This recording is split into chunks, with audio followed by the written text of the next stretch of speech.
እስራኤልና አሜሪካ እንግዲህ ቀስ በቀስ ከባድ የሚባል ጸብ ውስጥ እየገቡ ነው። ምናልባትም እንግዲህ የመጽሐፉ ትንቢት እየተፈጸመም ሊሆን ይችላል።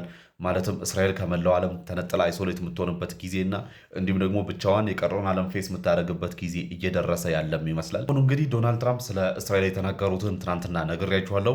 ትናንት ደግሞ ጄዲ ቫንስ እስራኤልን በተመለከተ በጣም ጠንከር ያለ ንግግር ተናግረዋል።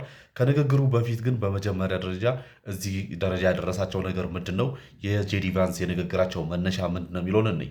ጄዲ ቫንስ እና ልዑካቸው እንዲሁም ደግሞ የኢራኑ የዴሊጌሽን ቲም ዛሬ ስዊዘርላንድ መግባት ነበረባቸው። ማለትም ዛሬ ነበረ የሚፈራረሙት። ትናንትና ገብተው አድረው ዛሬ ነበረ የመጀመሪያው የድርድሩ የመጀመሪያው ሂደት ኪክኦፍ የሚደረገው ማለት ነው። ነገር ግን ሁለቱም ሀገራት ቲሞቻቸውን አላኩ። ጄዲ ቫንስ እና ቲሙ ያልሄዱበት ምክንያት የኢራኑ ቲም ድሌ ስላደረገ ነው፣ ወይም ደግሞ ለተወሰነ ቀን ለማዘግየት ስላሰበ ነው።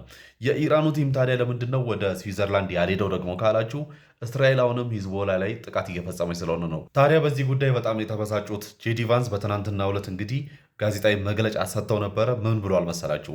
የእስራኤል ባለስልጣኖች በዚህ ሰዓት ትልቁ ችግራቸው በዋይት ሀውስ የሚገኘው የአሜሪካው ፕሬዚዳንት እንደሆነ አድርገው ማሰባቸውን ማቆም አለባቸው ብለዋል። ከዚህም በተጨማሪ ደግሞ ካሉበት እንቅልፍ መንቃትና ሪያሊቲውን መረዳት አለባቸው ብለዋል። ሪያሊቲው በሳቸው አነጋገር ምንድን ነው?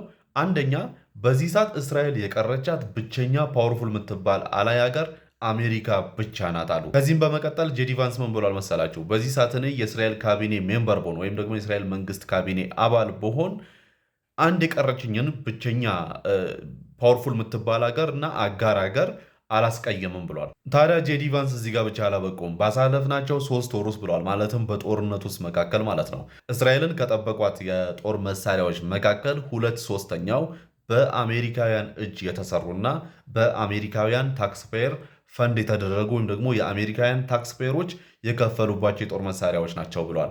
ታስታውሱ እንደሆነ ትናንት የሰራሁት ቪዲዮ ላይ ደግሞ ዶናልድ ትራምፕ እስራኤል እኔ ባልኖር ኖሮ ወይም ደግሞ አሜሪካ ባትኖር ኖሮ ይሄኔ ፈንድታለች፣ በጦርነቱ መካከል ሙሉ ለሙሉ ወድማ ነበረ፣ እኛንን የጠበቅናት ብለዋል። በእርግጥ እስራኤል በጣም የተጠቀመችባቸው ለምሳሌ እነ ታድ እነ ፓትሪዮት የሚባሉት ኤር ዲፌንስ ሲስተሞች የአሜሪካ ናቸው። ከዛ ሲቀጥል ደግሞ የዓለማችን ግዙፉ ኤርክራፍት ኬሪየር መርከብ ጀራልድ አርፎርድ ጦርነቱ ላይ በቀጥታ እንዳልተሳተፈ ታውቃላችሁ አይደለ? ያም ማለት ከመርከቡ ላይ የተነሱ የጦር ጀቶች ኢራን ላይ ጥቃት አልሰነዘሩም፣ ኦር ደግሞ መርከቡን የሚያጅቡት ዲስትሮየሮችም እንደዚሁ ሚሳኤሎቻቸውን አልተኮሱም። ታዲያ መርከብ በጦርነቱ መካከል ምን እየሰራ ነበር ካላችሁ እስራኤልን ብቻ ነበር ሲጠብቅ የነበረው። የጦር ጀቶቹ ወደ ላይ የወጡ የሚተኮሱ ሚሳኤሎችን እና ድሮኖችን ያከሽፉ ነበረ። ከዛም በመቀጠል ደግሞ አብረውት ያሉት ዲስትሮየሮችም ተመሳሳይ ነገር ነበር ሲያደርጉ የነበሩት። ታዲያ ይሄ የሰላም ስምምነት አሁን ችግር የገጠመው በእስራኤል ብቻ አይደለም፣ ከአሜሪካም እንደዚሁ ከባድ የሆነ ችግር ገጥሞታል። ለምሳሌ ሪፐብሊካን ፓርቲ ብቻ አይደለም፣ የትራምፕ የቅርብ ደጋፊዎች የቅርብ አጋሮች ላሳይቀር ይህንን ስምምነት በጣም እየተቃወሙ ነው። አንደኛው ችግራቸው ምንድነው? ኢራን ለምንድነው 300 ቢሊዮን ዶላር እንድታገኝ የተደረገው የሚለው ነው።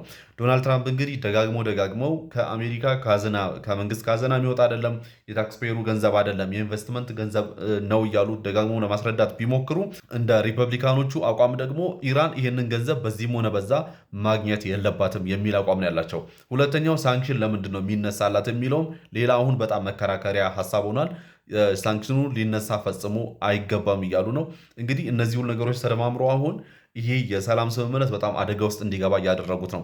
ግን አንድ ጥሩ ነገር ምንድን ነው? ዛሬ ላይ መርከቦች ኦልሬዲ መንቀሳቀስ ጀምረዋል። በጣም ትልልቅ የሚባሉ የካርጎ መርከቦች፣ የነዳጅ ጫኝ መርከቦች በዛ አካባቢ እንቅስቃሴ ማድረግ ጀምሯል።